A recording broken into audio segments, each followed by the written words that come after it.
Good morning. Um, on behalf of Shirley's family, I would like to welcome you to this memorial service. We ask that you please leave your masks on throughout the service. My name is Susan Johnston, and Shirley and I have been good friends and neighbors for over 30 years. We've shared many a cup of tea by the river, our traditional Christmas Day cocktail hour, and long family dinners at the lake. Who knew that moving in next door to Bill and Shirley would enrich our lives in so many ways? Shirley was much loved by our whole family, and we will all miss her so very much. On behalf of the Johnston family, we'd like to offer our sincere condolences. At this time, Shirley's grandchildren will light candles, accompanied by Richard Turner performing Interlude by Benjamin Britten. I invite the grandchildren up to light the candles.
And now I invite Hannah Laven Clark, who will read She Walks in Beauty by Lord Byron.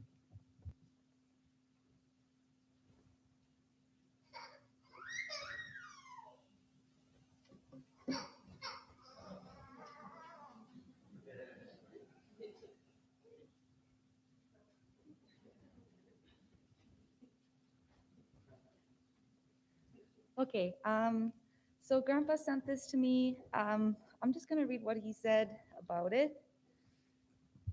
He said, I've often thought of this poem as the perfect description of Shirley, not just her external beauty, but also of her exceptionally fine character. The poem describes both. Shirley would never accept that it was a description of her, but that was Shirley. To be perfect was as natural as living.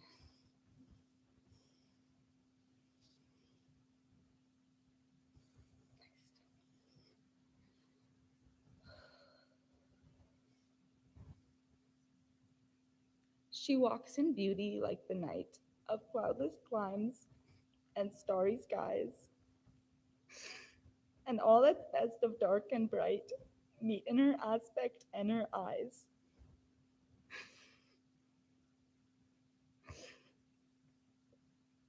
Thus mellowed to that tender light, which heaven to gaudy day denies. One shade the more, one ray the less, had half impaired the nameless grace which waves in every raven trees, or softly lightens o'er her face, where thoughts serenely sweet express how pure, how dear their dwelling place.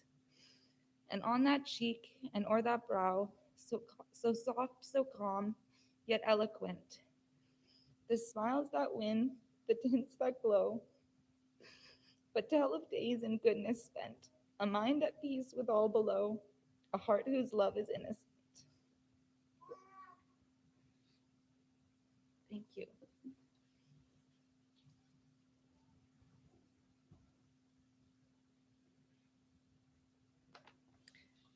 And now Tracy Dahl and David Morose will lead in the singing of Flow Gently, Sweet Afton. Please stand if you are able, and you'll find the lyrics in your program.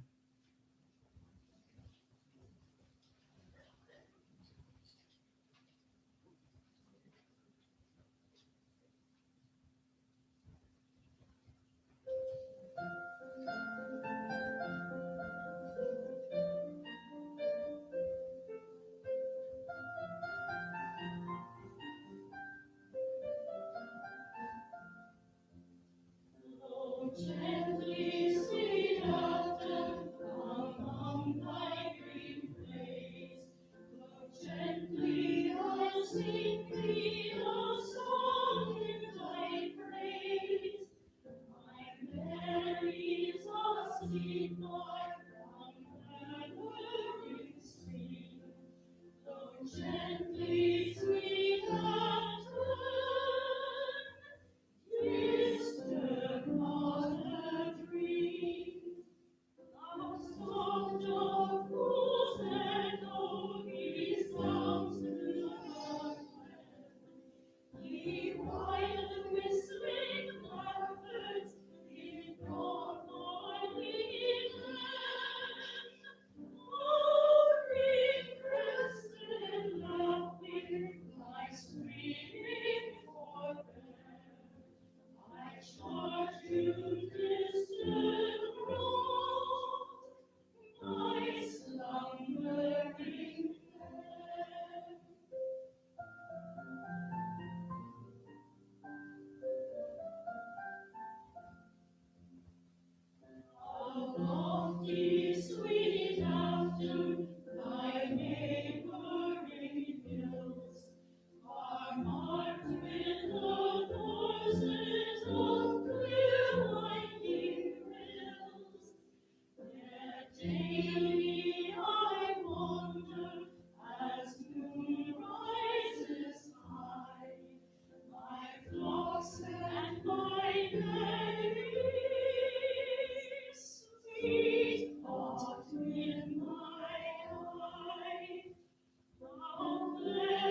be seated.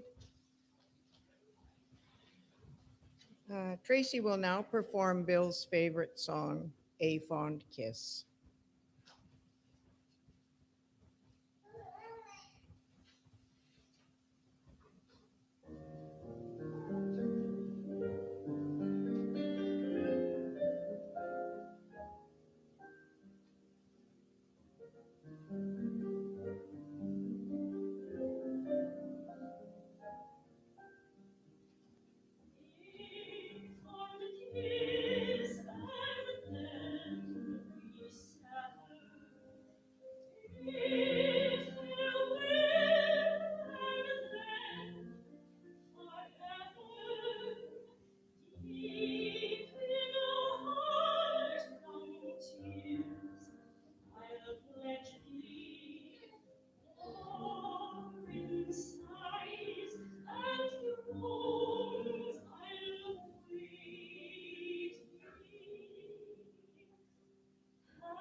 I'd like now to invite Anne Loewen to give the eulogy.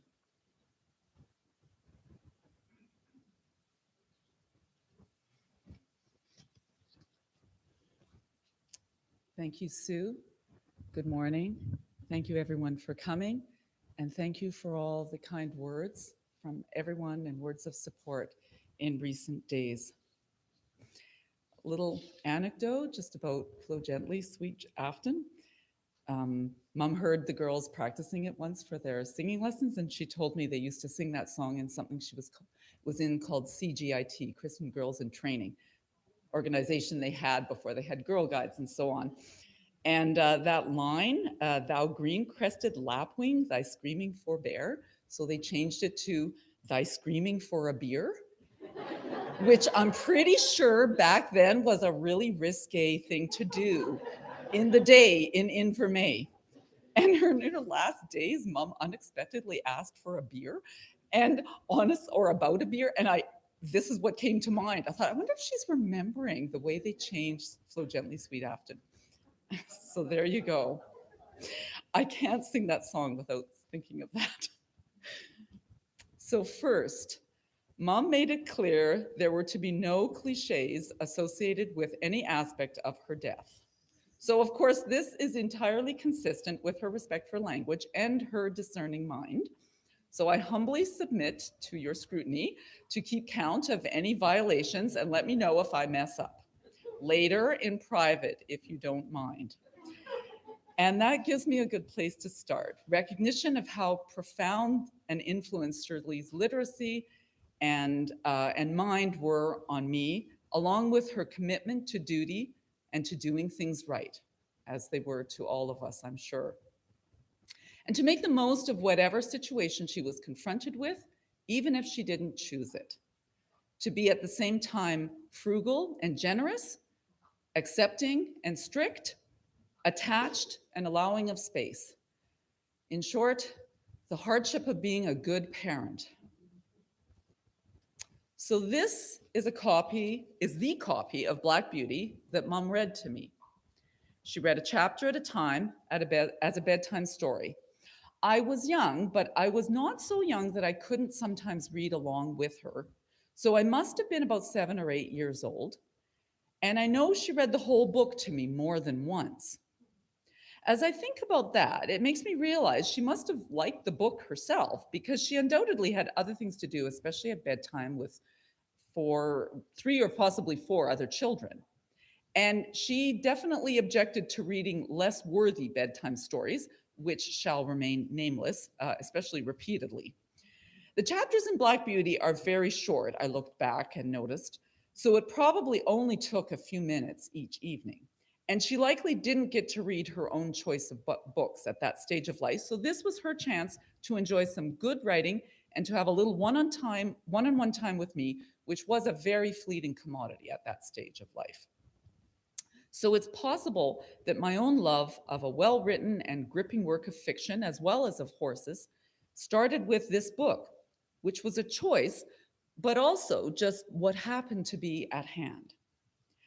I went on to read unstoppably, and in my mid-teens, that included all the Margaret Atwood novels in the house. Mom was very keen on Canadian literature. She took evening courses and has always kept up with what was current in writing, especially fiction. However, when she saw 16-year-old me reading The Edible Woman, I remember she was a bit taken aback and said something about it being unsuitable. Well, I quietly argued it was right there on the bookshelf and I didn't have anything else to read. She wasn't a believer in censorship, so I just kept on going and I went right on to read through Lady Oracle and Life Before Man before I finished high school.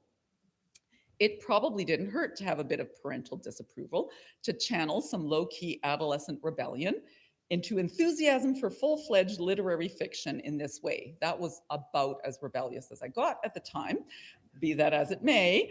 Note to parents how to get your teens to read more and better books. Just tell them what's on the shelf is unsuitable and beyond them, so please not to read it. Which makes me realize there's a theme to my reflection that brings me to a closer understanding of Shirley's life. There are the choices we get to make, and then there are the choices that are made for us. For one, how Mom and I came to live alongside each other for so many years. There's a time in one's life, of course, to put distance between oneself and one's parents and place of origin, whether that's physical, psychological, emotional, ideological. And I did this at age 18, and I lived in other provinces for 15 years. And although coming back to Manitoba eventually was probably foreseeable, coming back to the same street I grew up on and living 3 doors down from where Bill and Shirley were still living, that was not foreseeable. I ended up there because at the time I had to, not so much because I wanted to. I thought of it as a temporary refuge to get me through a rough patch, and I'd soon move farther away when I got back on my feet. That was 24 years ago. I'm still in the same house, and I'm now outfitting it so I can live out as many of my days as possible there. I never could have continued my career as it was at the time without the proximity and support of Bill and Shirley, especially Shirley, because for many reasons, but in particular, there are some forms of childcare only a first-degree relative will do. For example, overnight, weekends, and statutory holidays. And Ada and Hannah would not have had such an especially long and close relationship were it not for this arrangement of necessity that wasn't a choice, but worked out all the better because of it.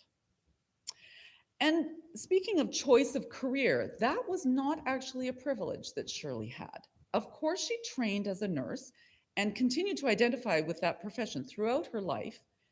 But if she'd had the choice, she would have been a lawyer.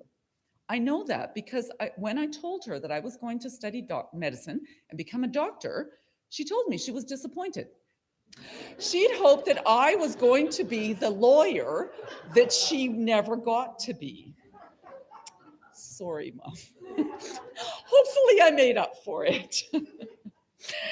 Looking back, though, family finances and opportunities for women were not in her favor. Nursing and teaching were the only options for higher education. So she availed herself of the one that most appealed to her.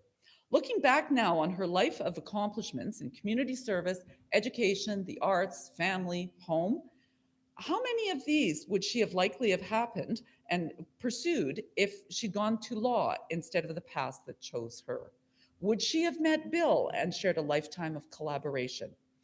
I believe she accomplished as much, if not more, than she would have if she'd had a law degree. When Mum's illness declared itself last December, Omicron had begun its sweep across the country and the healthcare system creaked unsteadily. From her symptoms and from her very first scan, I knew we were all in for a rough time, Mum and Dad particularly. And though there would be junctures where choices could be made, I also knew that her diagnosis predetermined not just the final outcome, but most of the decisions along the way. So it went, the months of navigating and negotiating, discussions and debates, all the while heading to the one inevitable place. All us 5 siblings were compelled to put aside our differences, to be our best selves, to figure out how to spend as much time as possible with Mom and Dad without spreading COVID to anyone, to prioritize and to focus on the most important tasks at hand every day, and to enjoy what we had rather than to regret what we didn't. We didn't have a choice. This was thrust upon all of us, and it has possibly been our biggest imperative ever to be the full-grown adults with each other and to really appreciate the gifts that each of us brings to the family. Shirley struggled quietly, privately, in that paradox of resignation and at the same time refusal to accept. Who has time for death when there are still people to love, flowers to enjoy, books to read?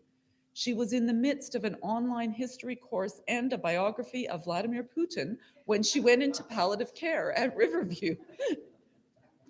That's Mom. No holds barred where her mind goes.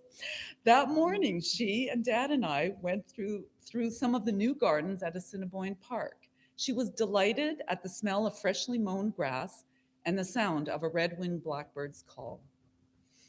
I come back to literature to nourish and sustain through the sadness and the exhaustion. The poem I read captures the ambivalence and difficulty in the acceptance of the inevitable.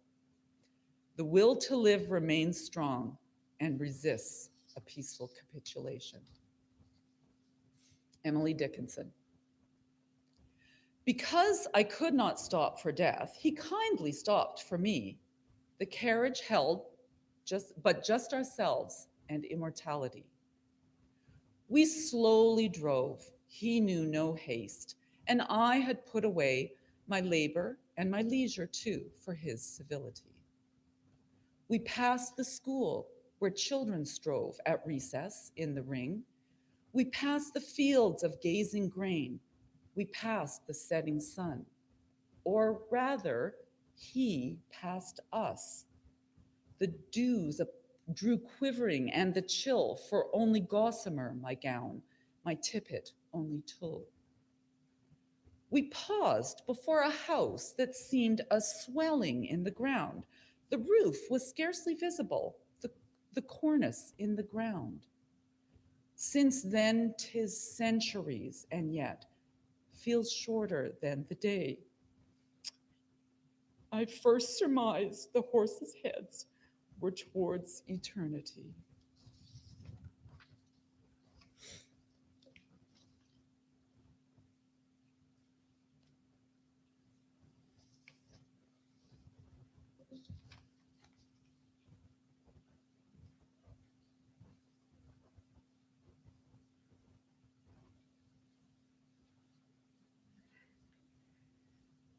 Gwen Hobig and David Morose will now perform Lark Ascending by Ralph Vaughan Williams.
We will now present a slideshow while Shirley's grandchildren share some of their memories with you, followed by Bill and Shirley's son Peter, who will read some of the many messages that have been received from Shirley's friends and family.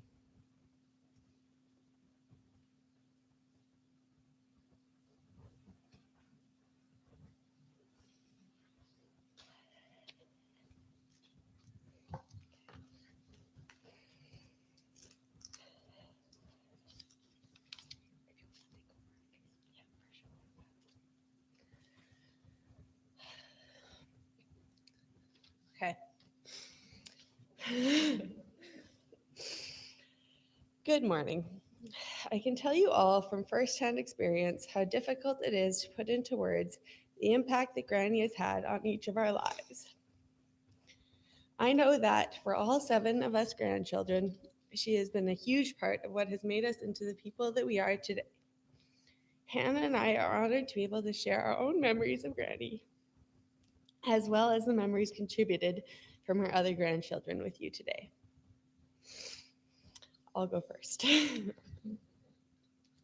In so many ways, Granny has been the anchor for our family for my entire life. I have countless memories of her providing us all with love, support, and a safe space to be a family. Most of these childhood memories of Granny are of her strength and driving force in bringing family together. From the times we spent as a group out at the cabin to the holiday parties at St. Pierre, she always made sure that we had a space where we were able to be together. Sunday night dinners were a staple of my childhood. For over a decade, every Sunday she would single-handedly put together a feast. Roast beef, sides, coleslaw, dessert, and the entire family would congregate at Granny and Grandpa's house. Us cousins would sit together at the kids' table in the kitchen while the adults ate together in the dining room. Often, partway through the evening, us kids would get up to close the sliding door between the 2 rooms so that we could talk about private kid stuff. These evenings were full of animated conversations, delicious food, and most importantly, family bonding. One specific memory that I have is that while all the others ate roast every Sunday, she would always make me plain spaghetti and tomato sauce. She'd make it in this little gray Tupperware that she had that was specifically for the microwave. Over the years, this became a comfort food. I had always assumed that my spaghetti was something she made for me because she knew that it was a favorite, which I'm sure was true, but it was not the whole truth. We were recently talking about meals that she used to make, and she mentioned offhand that she always made me spaghetti and tomato sauce because, in her words, I had no idea what to feed a little vegetarian kid. Not long after that conversation, while I was putting away the dishes at the condo, I found that she still has the same little gray microwavable Tupperware, and I like to think that maybe she was keeping it in case she needed to make me spaghetti again. To this day, spaghetti is a comfort food for me, and it's something that I will always associate with good memories of Granny. I don't know very many other families who have such close relationships between aunts and uncles and cousins, and I believe that these ties can be, in large part, attributed to Granny's efforts over the years. The space that she maintained for us to come together as a family and the love that she had for every last one of us is a huge part of my childhood and who I am today. Your turn. Okay, I've got some memories from Amy, and Miles as well. I'll start with Amy's first. So this is from Amy. All my favorite family memories take place in kitchens. Cousins laughing around kids' tables, too many cooks fighting for counter space at the cottage, Thanksgiving and Christmas dinners. The one I come back to often when I think of Granny is nothing in particular, not a holiday or event. I'm young, maybe 5, small enough that I stand on the 2-step stool to see over the counter. It's just the 2 of us in the house on St. Pierre, so it's quiet, a rarity from my memories of that time, and we're in the kitchen making lunch. Granny decided on pancakes, or I begged for them, I don't remember. What I do remember is the sweet smell of frying batter, the purple swirl of blueberries mixing through it as they melt and bubble, and my clumsy hand with the spatula learning how to flip them, trying and failing to emulate the easy flick of the wrist I saw Granny do. Smearing batter on the sides of the pan, piling the pancakes up atop one another. I remember Granny explaining that I had to wait for the bubbles to form and pop, for the edges to curl up. That's how I would know they were done. I remember her letting me spoon out odd shapes into the pan and pile on enough blueberries to burn. So maybe that's why I come back to this memory so often, or at least as often as I make pancakes. So this one's for Miles.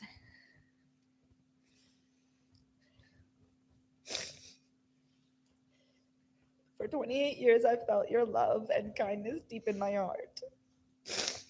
My favorite day of the week was Sunday, as that was when I would go to your house for our big family dinners. I also love going to your cottage, and I talk about it with my family all winter. Thank you for protecting me and keeping me safe under your big wings. Big hugs forever. Okay, I'll do the one from Emma. I inherited my fear of water from Granny.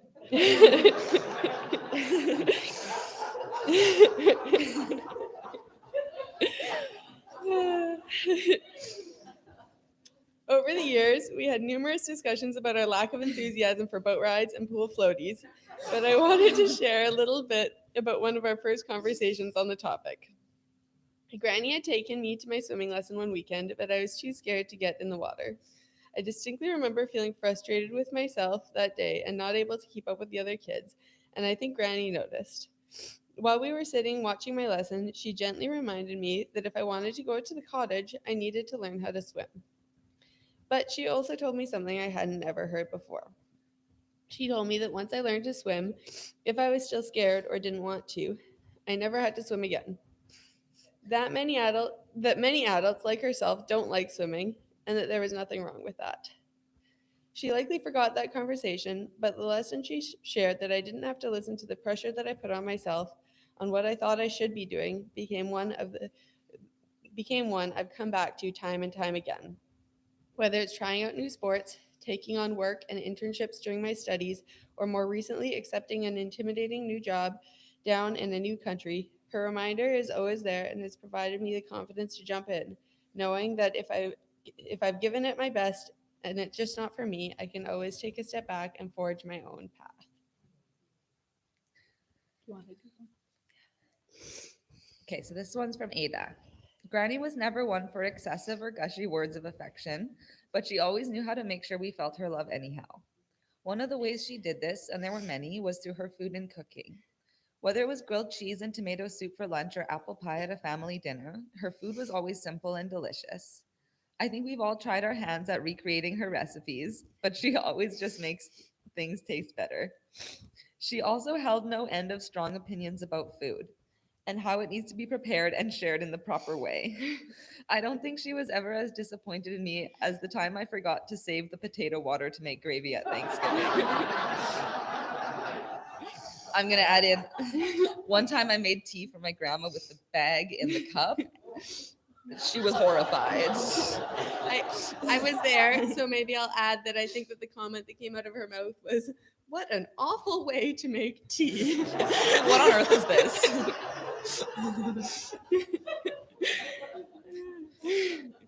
Okay, during lockdown, we would have regular family Zoom chats on Sunday mornings, and she would often remark on whatever people were eating for breakfast, letting us know her stance on everything from bagels. Well, they're a nuisance because they've just got that hole in the middle. To making pancakes, saying, "You're making pancakes just for yourself?" As if it were the most outrageous thing she'd ever heard. Making something so decadent not for the purpose of sharing with loved ones. Just last month, I was preparing some tea for us, and when I only used a single tea bag in the pot, she told me quite plainly that I'd better add another bag as she had no interest in drinking tepid brown water. I know that her love and her lessons will continue to live in every cup of tea, pot of potatoes, and piece of pastry I come across, and for that I'm so very grateful. I'll add mine. For me, obviously, I didn't write anything down, but Granny spent a lot of time with Aid and I as kids. One of my fondest memories is how she would just let me take a hunk of pastry underneath the kitchen table and just like eat it like a rabbit. My other best memory were days that I would get sick. My mom probably knows this, but I would sort of plan my days for the days that she was working so that I could be sick with Granny rather than my mom. Because when I was sick with my mom, you had to be sick, right? But with Granny, she makes you pancakes. She lets you watch TV. It's just a day off. So Yeah, I have so many memories of Granny, way too many to count. But yeah, pretty much that sums it up for Yeah. us. And yeah, we love you, Granny. Yeah.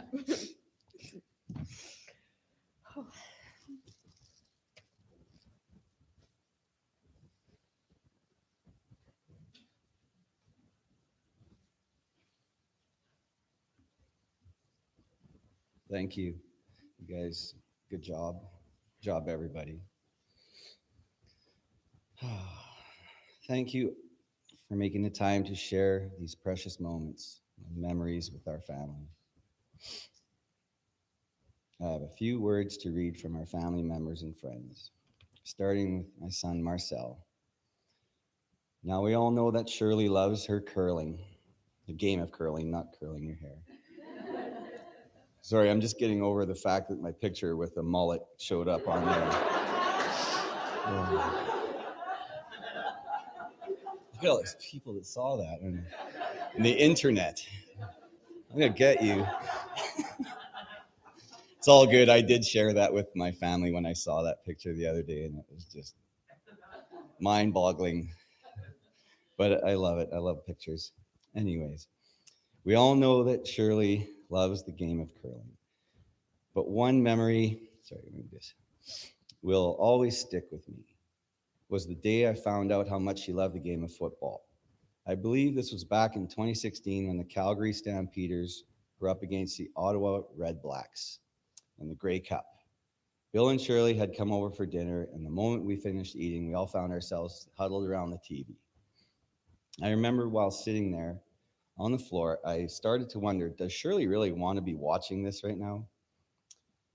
But as I was thinking this, she started commenting on one of the quarterbacks' performances, like she was an analyst who had been following the team throughout their whole season. I was blown away after this. I would never have imagined such a kind-hearted and softly spoken woman could appreciate such a barbaric sport. But to my surprise, she was more into the sport than someone like me who used to play it. Okay, so Joanne told me not to read this, but I think I'm going to read it. No, you're not. You're not. You're not. Come on, come on. Shirley and I had our secret hug that we gave each other with our eyes. When I first met Shirley, I told her that I was a hugger in a special way, and she said, no, in her special way, she said, okay, and embraced this side of me with open arms. However, during recent times, it wasn't allowed, so I told her that every time I look into her eyes, I will feel her hug and she mine. I always felt her tender squeeze this way. There, I read it. You can give me crap later. This is from myself, and let's do this, right? Some of the fondest memories of Mom go back to a simpler time when we as kids would play outside for most of our spare time. I could always hear her sweet voice call me for dinner. On one occasion, when I was building a fort with my friends or burning stuff in a forest about half a mile away from our home, all of a sudden, I would tell everybody to be quiet. In the far background, I could just barely hear my name. Peter, dinner. And my friends were always astonished that I could hear that while there's commotion going on. There was no stopping me as I rushed home to see what she had prepared for our large family. Always something delicious, healthy and hearty. Except, of course, the Brussels sprouts, which I would usually toss out the window behind me when no one was looking. I have great memories of our trips together, even small day trips to Pinawa to visit our relatives, Keith and Alice, and our cousins. But some of the best trips were to visit her sister Eva and relatives in California, of course. Sorry, everybody else. Mom would take us to Disneyland. I just saw the Disneyland cup there. It was kind of cool. And she recently told me that she really liked the attraction called It's a Small World, which carries the rider through various miniature creations of cultures and places around the world. She did love to travel with Bill and their family and friends in their later years, and I look forward to following in their footsteps as time is very precious. Mom has always been an advocate for our son Miles, constantly checking in to see if he's doing well in his day program and his needs are met.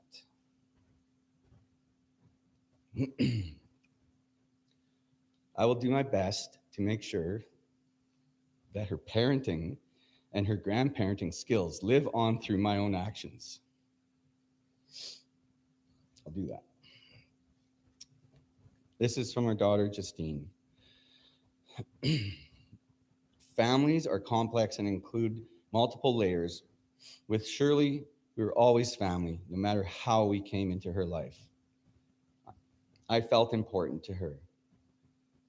We will forever be grateful of the memories we have. Hearing stories of her warms me. It's like getting to know her in a whole other way through other people's eyes that loved her so much. You can't help but feel as though you know her a little bit more each story. Shirley will live on through the stories. Her legacy is something my daughter Nola will get to know. Shirley meant a lot to a lot of people, and I am so honored to be one of them. I got 3 more pages. I hope you have some. It was hard to cull the herd because there's so many people. So much love, you guys. Thank you so much for sharing all your stories. This is from her sister, Nellie, Nellie had said on the phone that she was her best friend. Or he called Shirley her best friend too. Shirley was my sister, younger than me by 2 years. She was 5th in a family of 8. We were in the CGIT and choir. We slept in the same bed for years, as was the norm in large families. We were close. We shared a lot of history together. She was my best friend. I am so grateful to my nieces and nephews for their love and caring they gave their mom during her final months. She was truly blessed. I love her dearly, and I will miss her, but I am thankful for the abundance of memories that I have. Goodbye, my sweet sister. Be at rest. We will carry on. God bless you and keep you. From her brother, Wayne. Dear Shirley, I needed direction when you were there and you were there for me. When I needed support, you were there for me. You showed me the love of family. Frankie and I, Nicole, Peter, and Tim will remember you forever, the circle of life. From her brother, Art. You have made my life and everyone you touched a better place. Not many can say this. Thank you. Love, Arthur. From her brother, Chuck. This is written in the third person, or how do you say that? Third person, something like that. Uncle Charlie has provided us with some firsthand details from the scene of the famous horse kick in the head. I don't know if famous to us, I don't know about everybody else.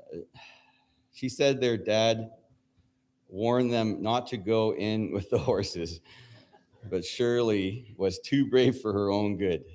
They always had a team of 6 or 7 draft horses to plow the fields. So this was a big horseshoe. Her dad quickly hitched, this would be after she got kicked. Her dad quickly hitched up a couple horses to a cart and got on their way to the town doctor with no hospital in Invermay and a lengthy recovery needed. Dr. Taylor recommended Shirley live with him and his wife, for a time. The Taylors didn't have any children, but always loved her like a daughter after that. After the kick in the head, after a kick in the head and stay with the Taylors, Shirley skipped 2 grades and ended up in the same grade as Uncle Charlie. How does that happen? That's all I had to do. And we had so many horses around too. With their father passing away at a young age, it was her brother Charlie who walked her down the aisle and her wedding. That's amazing. Uncle Charlie sends his love to everyone and says he is heartbroken over the loss of his special sister. From Rose Sherwood, a friend, I believe. Sorry. My parents send you and your family their heartfelt condolences. They both really admired and liked your mother. They were always so grateful for their support back in the days where they all lobbied for bilingualism in the school system and the all French school in Northern shut. She leaves behind a huge legacy. We are all grateful for her.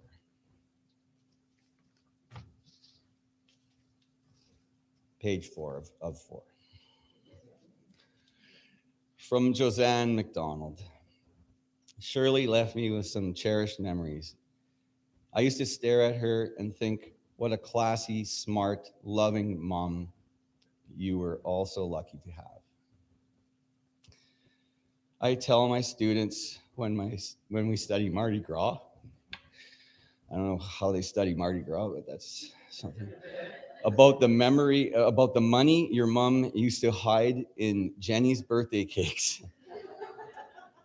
How fun was that for us kids? Choking hazard, anyone? I don't know. Oh, I love that. I love that story. This is from her great niece, Amanda. I am so glad I got to see her recently, I suppose. She has always been so loving to me and was easy to talk to. I'll really miss her. From Audrey Tate, our childhood neighbor. She was a wonderful neighbor for the years we lived on St. Pierre Street. Always a lady and a very sweet person. My thoughts and prayers are with you and your family at these sad times. From her niece, Suzanne Wood. My heart is heavy today, learning of Shirley's passing. She was most loving, caring, graceful woman I have ever known. We will miss her dearly. My love and heart goes out to you and your family. From her niece, Nancy. My condolences to all who loved and were loved by Auntie Shirley. She was a guiding light to so many, me included. Her gentle demeanor and loving soul were such a comfort. I will miss her. Kathy, who is her niece. Losing your mother is one of the hardest things to deal with. Love and positive vibes to you and your family. She will be missed. Thank you.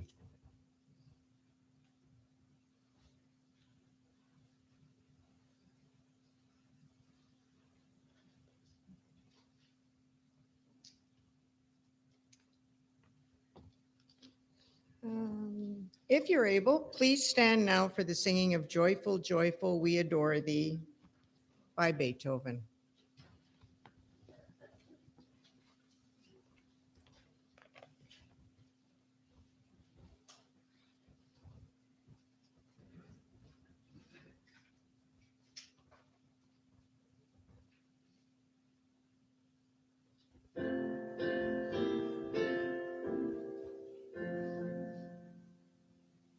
Joyful, joyful, we adore thee. Sing of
I'd like to take this time to thank the musicians for the glorious gift of music they've contributed to this service. And I now invite Shirley's daughter Jenny to read a poem by Mary Oliver entitled Linger in Happiness.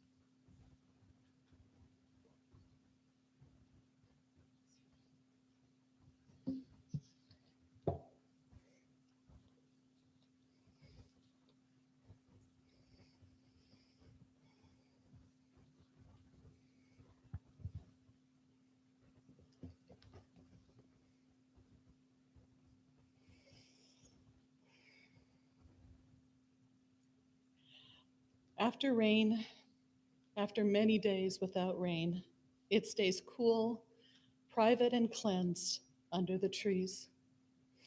And the dampness there, married now to gravity, falls branch to branch, leaf to leaf, down to the ground, where it will disappear, but not, of course, vanish, except to our eyes.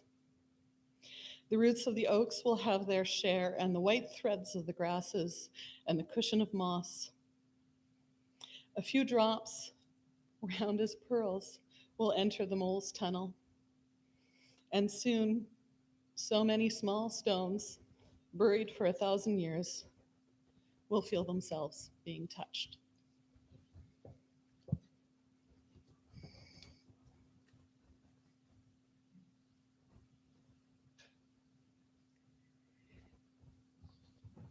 To conclude this service for Shirley, Richard Turner and Gwen Hobig will perform Teus Meditation by Jules Massenet. Following this, we will let the family proceed out of the chapel, and you're invited to walk with them to the graveside for the interment. Should you need to drive, there's room there at the site for your car. And the family members would like to invite you and your friends and family members to a come and go reception at the St. Norbert Arts Center today from 12 to 3.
Would Lorraine please come forward?